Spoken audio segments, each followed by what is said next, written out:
Luca Nation, episode 633 of Lucas Tigers and Bronzo My, the best sports card podcast in the world. Growing every day, leaps and bounds, and it's thanks to you guys. And hopefully we have some really exciting news coming down the pike with some giveaways, some boxes to break, and maybe a sponsorship here or there for you guys as well. So a lot of people interested. Can't be sponsored by everybody though. You know, this is the way it works. You know, can't be. We're not like a NASCAR. You know, like the car itself. We can't have like mellow yellow on the hood and like you're more of a Ricky Bobby anyway. You know, you want to. I want to learn more about F1. I want to learn more about F1. And guys, I have to apologize to you. As you know, today should have been day one of Women of the Hobby. Little technical issues. Tomorrow will be day one of Women in the Hobby, and it's going to be cool because we're going to bring on different women doing different things. And one of them is She Collects, and huge F1 fan. She knows a ton about F1. So I'm excited to kind of learn myself about that sport because I do think it has lasting power.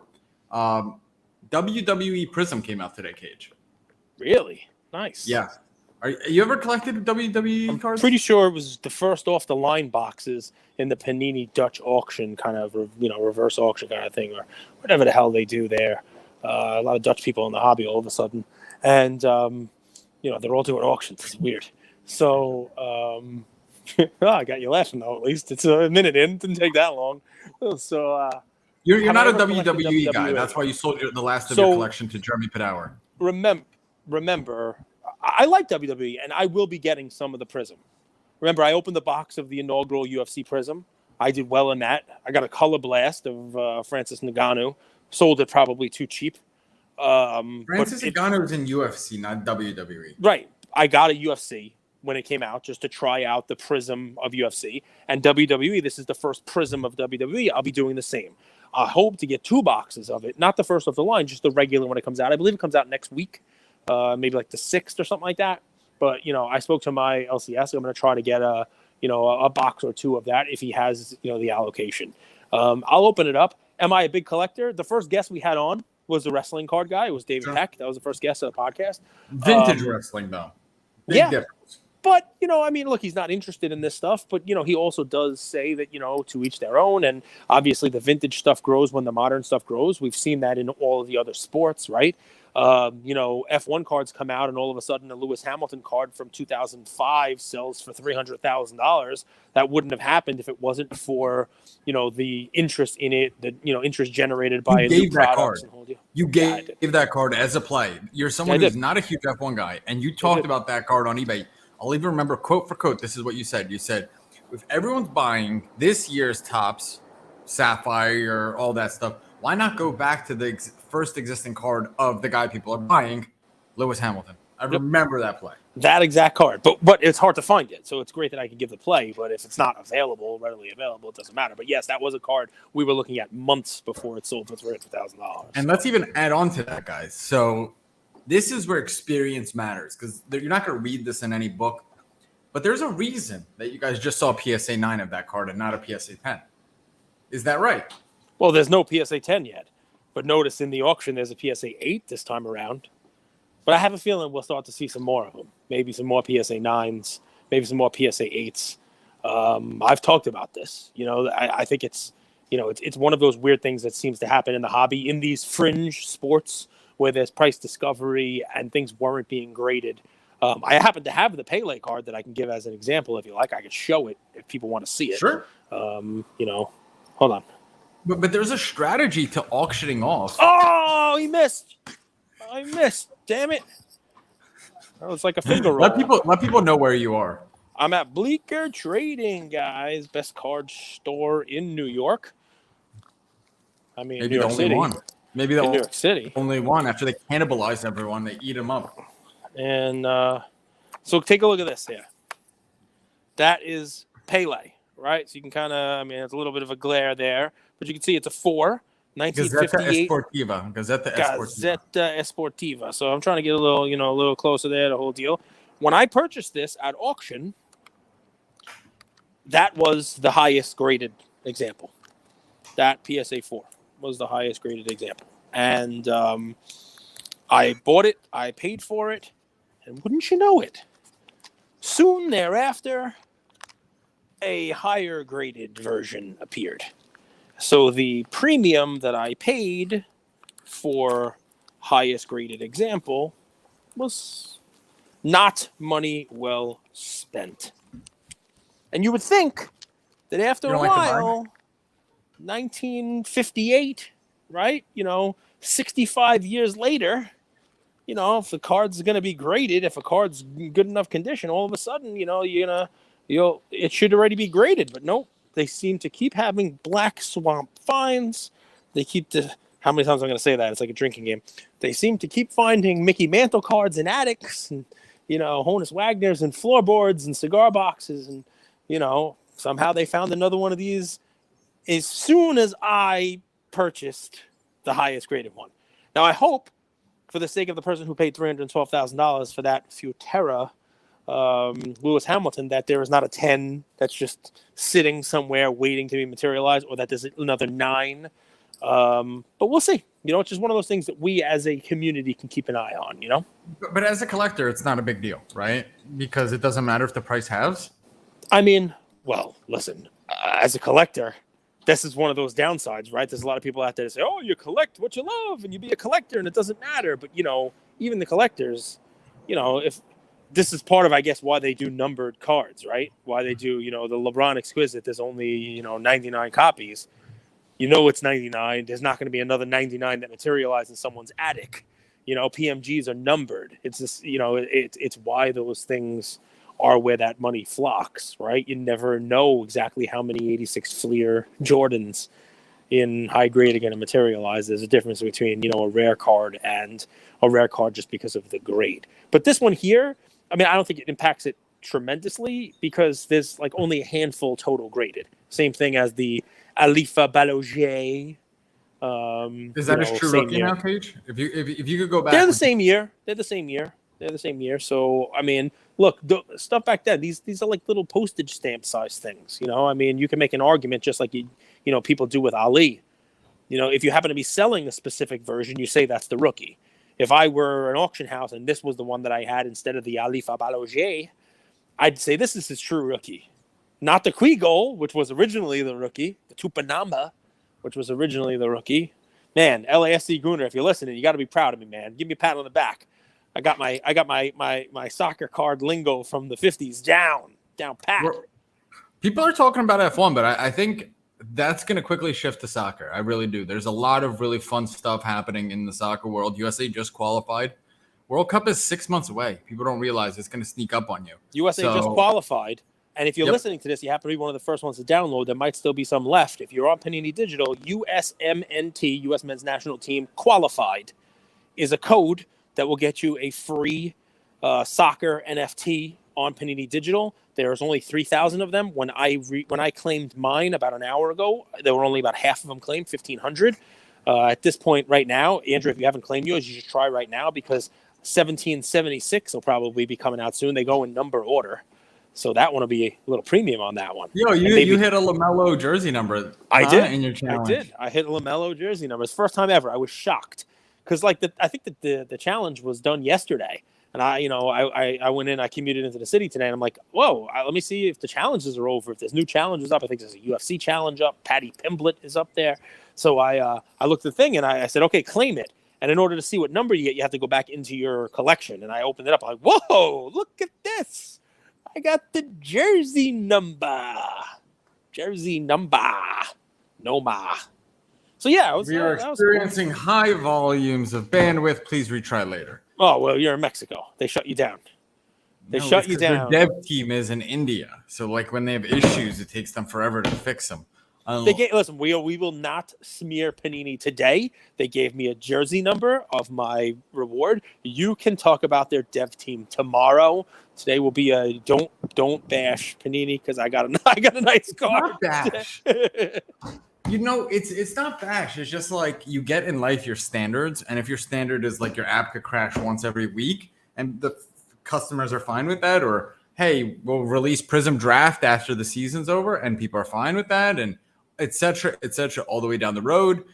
And national treasures aren't going to be game worn. We're going to use stickers. If people are fine with it and there's no standards, they're just going to, they're going to Dude, what are you showing me? You're doing a 360. I was going to shoot another basket. I don't like ending on a miss. You never. Are we ending? Is it 10? No. But right now I'm on a miss. My whole juju's all messed up. All right, go ahead. I'm going to do this whole episode, missing. I don't want to do that. Should I dunk it? Should I dunk it for the audience? You should absolutely dunk it. Should I dunk it? Look at that. If I stand here, look how close. Just stand there. I can get up to the rim here. Like, woo! All right, we got. I didn't even see that. All right, now we got 2 out of 3, so we're good. Woohoo! You have good form. You have good form. So Anthony Davis back for the Lakers on Friday. Tom Brady's coach Bruce Arians retires. Well, moves up to the front office. I want to talk to you about the Anthony Davis, man, because, the Spurs, they're not exactly a great team. Murray's a good player. He's coming out a little bit, right? Heck of a player. But, right now the Lakers were the 11 seed yesterday. They're back to the 10 seed because the Spurs lost. The Spurs actually came close to winning yesterday. Against the Grizz? Yeah, I think they lost by a point. But, the Lakers have a really tough schedule. They play the Pelicans again. Anthony Davis is coming back. Is that their attempt to, make the playoffs and see what they can do? Should they just mail it in? Or they, look, the best they can do, right, is get the 8 seed. It appears. So, even if they do get in, are they beating the Suns? No. I don't think they want to get in, man. That's what I'm asking. I mean, look at them on the sidelines. They're happy. They don't care. They're having the time of their lives. They're going to have a short off season or a long off season. I think they're having the time of their lives. And this is what they're Jazz, Pelicans, Nuggets, Suns, Warriors, Thunder. And I think they might play the Nuggets again on the 10th. It says TBD on the Score mobile app. No, they're not beating the Suns. They're not beating the Suns. So if they know that that's the best fate that they have in a week and a half, do they just mail it in? Does LeBron grab a draft pick, a better draft pick? Does he make Bronny come out? I think if we're being honest, since the All-Star break, if you watch them, I think they did mail it in. They got smoked by the Clippers right after the All-Star break. And so I think they've mailed it in for a while. Even with AD coming back, I don't think it's funny that they're bringing him back because he's the kind of guy that why bring him back? He's the kind of guy that could twist his ankle and tear his ACL, knock on wood, in the same game. Oh, that would be pretty terrible. I mean, I don't want to laugh at the guy injury, but street clothes, they call him that for a reason, I guess, right? And at this point, there's such an awkward stage. I don't know. I've been a seller on LeBron for a while, so. Meanwhile, if he doesn't make the playoffs. So I'm going to say this, right? Because people think I'm a LeBron hater. I'm definitely not a LeBron's testicle, whatever you call them, right? But I'm not a LeBron hater, right?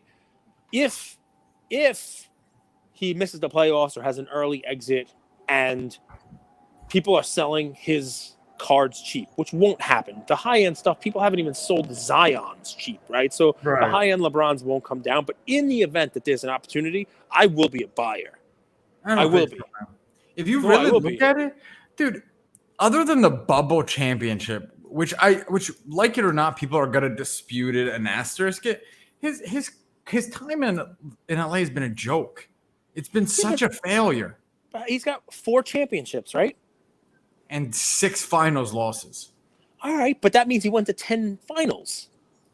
The body of work is amazing. He's doing it. He's performing at a crazy level. I know you don't like that he doesn't make his team. That's the level of greatness now. It's no longer winning in the finals. He got to the finals. Well, you have to get there to win, and he did win 4. Right? Yeah, it's not like he got there once or twice. Issue. The delta between the fact of what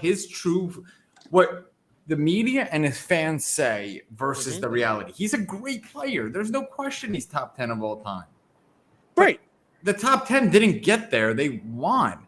And the best. Well, give me who's the top 10? Who's the top 10? Jordan? Dude, Duncan has more championships than this guy. Who else? So give me a top 10. How many championships does Larry Bird and Magic Johnson have? Do you want me to look it up? I don't know. Yeah, I mean, I'm not a big Bird and Magic guy, by the way. But they're top 10. I mean, they're borderline top 10 at the very least. I would have LeBron over both those guys. That's fine. I would put him over, but that's the point, right? LeBron is over. Magic probably has 6. Magic. So take a look. Take a look at how many Magic and Bird. Now they won plenty, and they won when they got there, 100%. But and they also were playing at the same time as these guys. But look, 5 for Magic. 5 for Magic. How many for Bird? Short in career. Remember this, right? Not really. What do you mean? 5-time champion. Yeah, but he came into the league, like late 70s, early 80s, right? He came in 1980. His rookie is 1980, and he played into the mid 90s. I mean, his sickness didn't shorten his career. Yeah, I think he did have to, leave a little early, but he can't. Yes, I understand what you're saying, but it's not exactly shortened. He didn't stop after 6 years. I mean, he played 12 years. Right. 13 years, maybe. And it's great to win 5. I guess what I'm saying is there are people like Will Chamberlain. How many championships did Will Chamberlain win? 2. And I know he's an all-time great in the whole deal. Sometimes you take, there's a little bit more that goes into it. And I'm not going to be a LeBron, I'm not going to be the one who's saying LeBron's the greatest of all time. I'm not. I'm just saying, he's definitely top 10. He's definitely, I would say, top 5. Wilt is a good comp because Wilt is great, but he ran into Bill Russell, right? And Bill Russell and that team was just stacked all the way through. Yep. And he got 2 championships. He switched teams, all that stuff. But you don't really hear Wilt being compared to Jordan or said he's the number 1, right?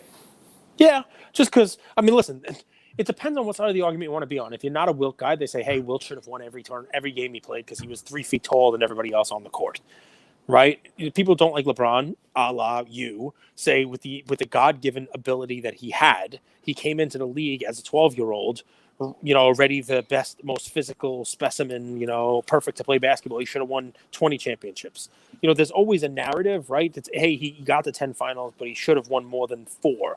I'm fine with him going 4 and 6, but not the way he went and did his 4 and 6. So if you stayed 4 and 6 and you were in Cleveland your whole career, you went through rebuilds and you still did your thing, dude, respect.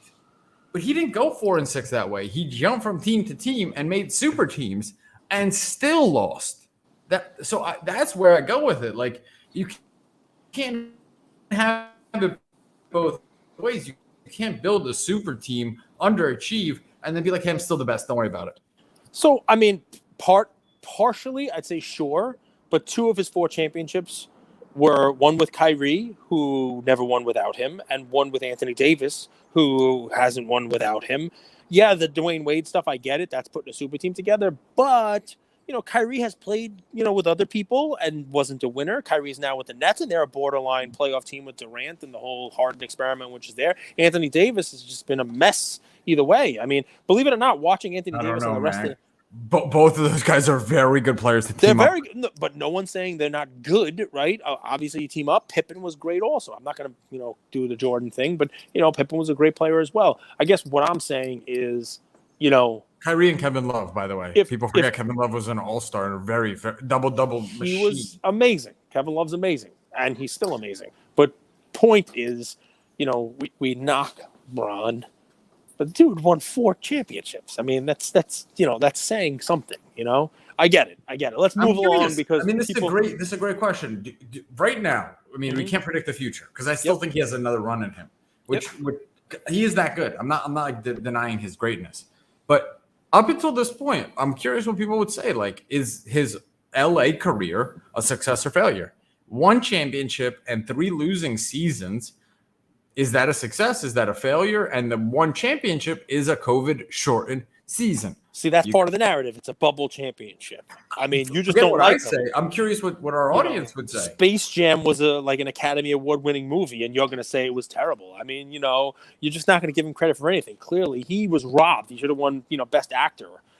Been up there smacking, Chris Rock or whatever. Who won that? Who won? Who's the winner from that? Chris Rock or Will? Neither of them are winners. Jada?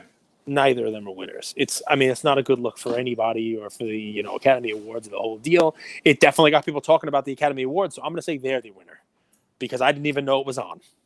And now we're talking about it. So let's just say that the winner is the award show, the Oscars, you name it, that kind of stuff. Because I think if they were looking for attention, they have certainly gotten it. Negative, but still attention. Brady going to the Dolphins, Brady under Todd Bowles. Do they need to make a change? Todd Bowles, he was the coach of the Jets, right?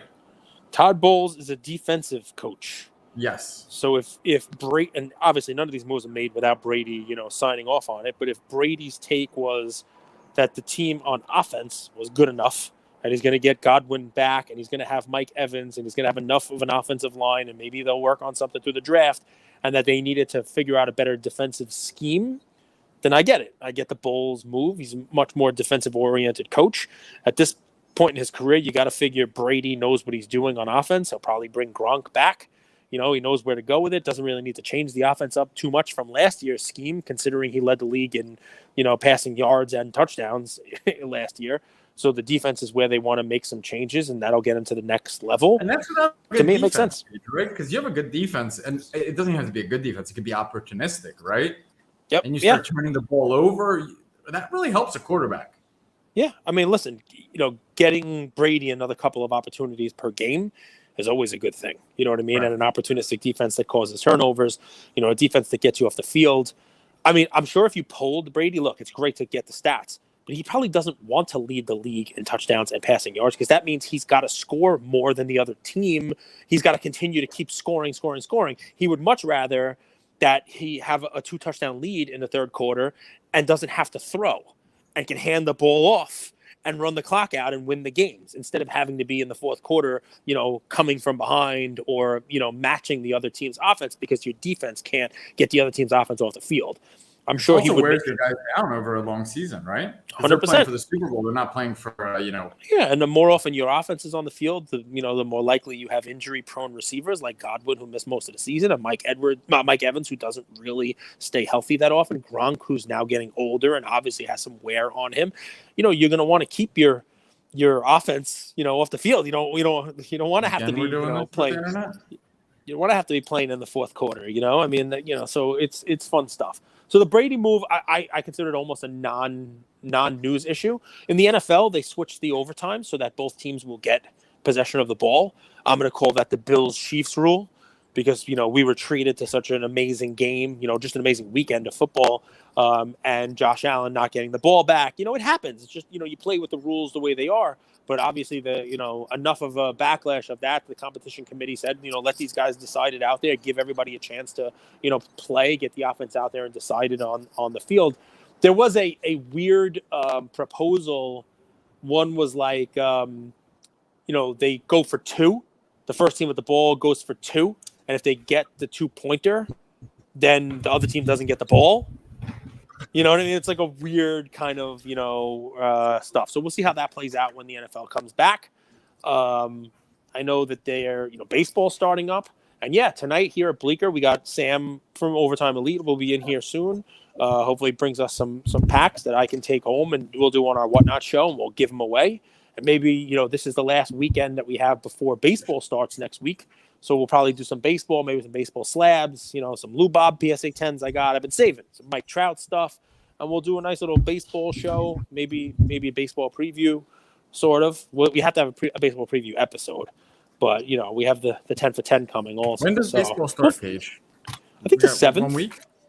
Yeah, I think this maybe actually, you know what? The 12th, I think, is one of the opening days.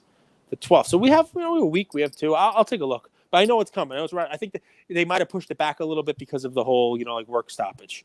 The 12th, for some reason, sticks out of my brain. The 7th might be when the playoffs start for the NBA. I think the 12th might be opening day for one of the Mets, Yankees, whatever it is. Yankees have a shot? Yankees have a shot or no shot at all? They don't duck under some cover here. I'm getting rained on. So do the Yankees have a shot? It depends, right? So I would say, and we'll wrap with this. I would tomorrow, women of the hobby. I would say that they do. Their offense, if it performs the way that it should, and everybody starts off healthy, right? Remember, you're starting everyone off healthy. Do the Yankees have a shot? Yes. I mean, Gallo is the epitome of, what the outcome is going to be. He's going to strike out or hit a home run. The over-under at Vegas on him is like 38.5 home runs for the season. If he plays a full season, no reason why he shouldn't do that. And when you layer that onto DJ LeMahieu getting hits, they brought Josh Donaldson in. That's a run producer who I know you're a fan of. Stanton, Rizzo, Judge. Stanton, Judge, Aaron Hicks healthy and back. It does create a very good offense. And so if you asked me this question like a week ago, I would have said the Yankees have like a 9th, 10th, 11th, top half pitching staff. Even though the pitching staff, because Garrett Cole is their anchor, right? That's a guy who, if he's right, he's a Cy Young, top 3 Cy Young in the American League every year, right? Also, the National League got stacked. A lot of hitters in the National League, a lot of pitchers in the National League. Believe it or not, the American League is actually going to be easier for pitchers to go through, especially with the DH coming to the National League now. So Garrett Cole may even have a better year. Not exactly, a monstrous division. The Red Sox added Trevor Story, but not exactly like a monstrous division to pitch in. Why I say a couple weeks ago I would have been better. Luis Severino, who was out, he was an ace before he got injured. I mean, he was the Yankees' best pitcher, and the hope was that he was going to come back and be that number 2 starter. But now he's experiencing like muscle soreness, overall body soreness. So who knows? Hopefully that's a nothing. What about the young guy? What was that young prospect they had? Davey Garcia. Yeah. So that's a whole episode. Right? If you follow, that's your guy, team. Cage. You love that guy. I loved him, but he was one of the guys that they couldn't trade. Like there were names. I don't even want to tell you the names that the Yankees could have traded Davey Garcia for when he was in the minors before they brought him up. And he's young. He's a small stature, was pitching amazing, like Pedro Martinez kind of build. And whatever it is, the last year they tore his mechanics up. They tried to like break him down and build him back up, and he completely can't find it now. Right? I don't like the yips, but like basically he is an unusable major league pitcher right now. And I don't know if he'll find it. Obviously you don't want to give up on a talent like that, but right now he can't get major league batters out. Like he can't even get minor league batters out. I don't know. They tinkered with his mechanics, the way he throws, the angle he throws, because I think they were trying to make sure he didn't get injured. The way that he was pitching was like he's going to throw a shoulder out, so they dropped his arm angle down a little bit, and he can't do it. It's very odd, and that sucks. So they're not counting on him at all. I don't know if we even see him this year.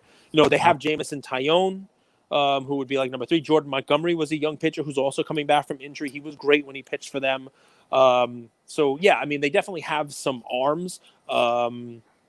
I'm forgetting Nestor Cortez, I think, is on there. Clark Schmidt. They have some young guys. We'll see what happens. But the top of the rotation should be pretty effective, pretty decent. We'll see. Pitching is what wins it. The Yankees do not have top flight pitching. Believe it or not. That's another episode. Because I see you're getting rained on, Cage. Is that right? I am. I'm getting. Yeah, but I can move over a little bit. Do you have? I mean, you had a couple topics. Did we touch on both? We had Brady and you had the Lakers. So we definitely got both of those. Bobby Wagner went to the Rams, which I think is a bigger deal than people realize. That's huge. That's a vet linebacker that could kind of connect that entire defense. That's a good team. If Aaron Donald now wants to come back, right? Yeah. I know Von Miller left, but like. Yeah, but that will probably help them bring Donald back. Just the money becomes an interesting standpoint there. I've been looking at NFL drafts a month away. I've been looking at NFL draft stuff, and I'm curious to see now the Chiefs have 2 first-round picks. At the end of the first round, but they have 2 first-round picks. I'm wondering if they take the Alabama wide receiver who got injured in the final game, who probably would have been an early to mid first-round pick just to replace Tyreek Hill. He won't be ready to start the season.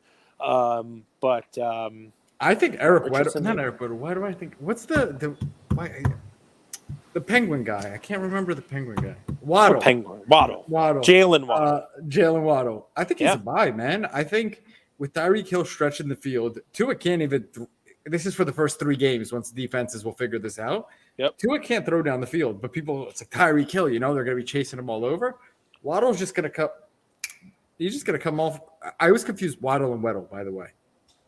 I mean, listen, they're the Dolphins. It's like a zoo down there. They got dolphins. They got a penguin. They got a cheetah now. So they're all, that's what they call Tyreek. No shot Brady goes to the Dolphins, right? That was a BS rumor. No, I mean, it's probably one of those things that was being talked about. But if he was coming back, this is where he was going. I mean – I think Waddle is a buy. He was great last year without, like you said, Tyreek Hill doing his thing and stretching the field, and just another year of him partnering up with Waddle. The rain is slowing down. I have one question for you, right? Because this is right in your wheelhouse. Okay, the odds have changed, and rightfully so, because the Joker.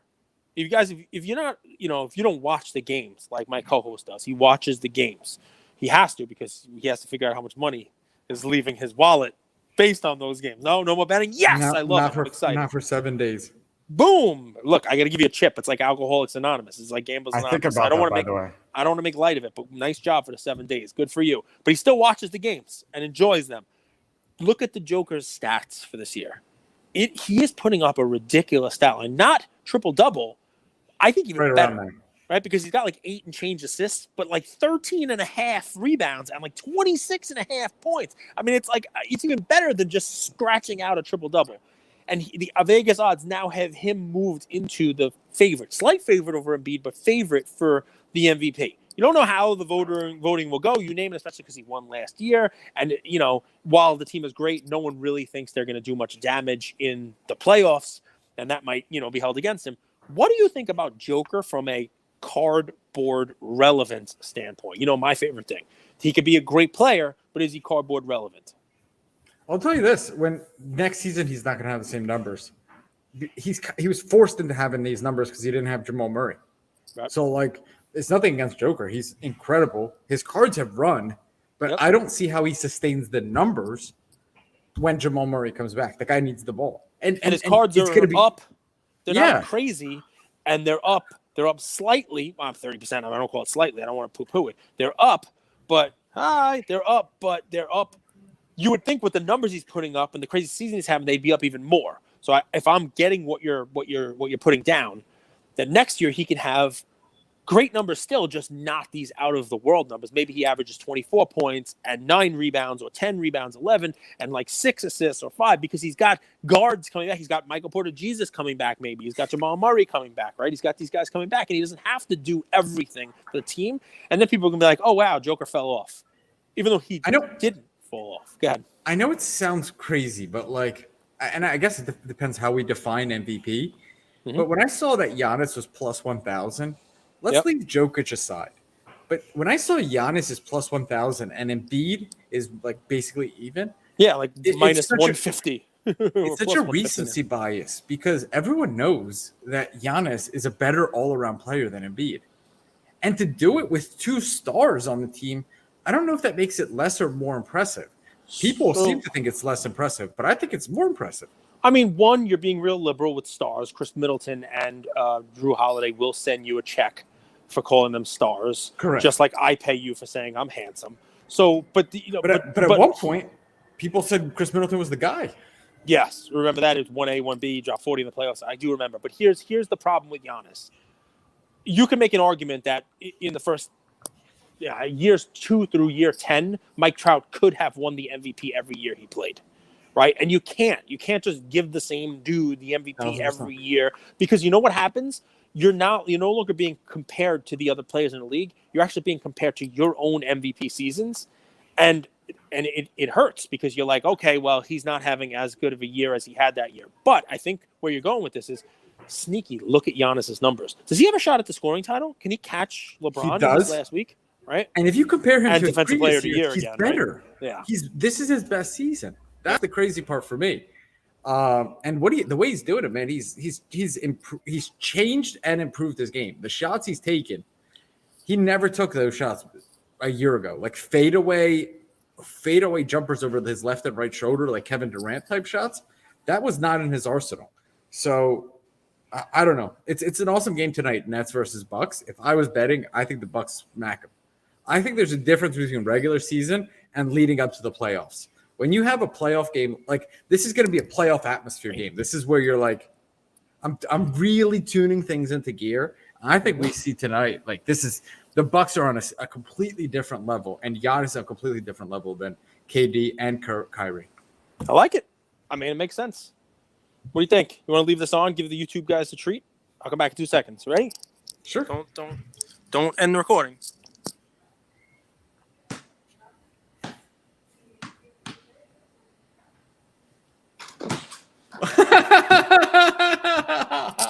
I was not expecting that. I was not. I get some air, right? I get a little air, right? A little dunk. You see that? A little dunk. So, guys, if you're not watching YouTube, I got a little air in the suit. I got a little dunkage. Put your body on the line. Like dress shoes are slippery too. Little dress shoes in the rain, little dunkage. I can't. If there's a basket, I gotta try to dunk it. It is a foot low, guys. I just want to make sure. Don't be too impressed. Not. Yeah, it's a foot low. It's it's not exactly regulation over there, but still, I got it. I don't want to mess that up. It's live. That could have been terrible. It literally could have been. Anyway, guys, we will see you tomorrow night. Viral, so it's kind of like win-win. It's Bleecker, baby. We'll have one night. I got to go home and study with the kids for their test tomorrow, but I'll be here for a little while. Hopefully Sam gets here soon, gives us some cards to give away, and we're having some fun. Take care, everybody. Love you, Luca Nation. Women of the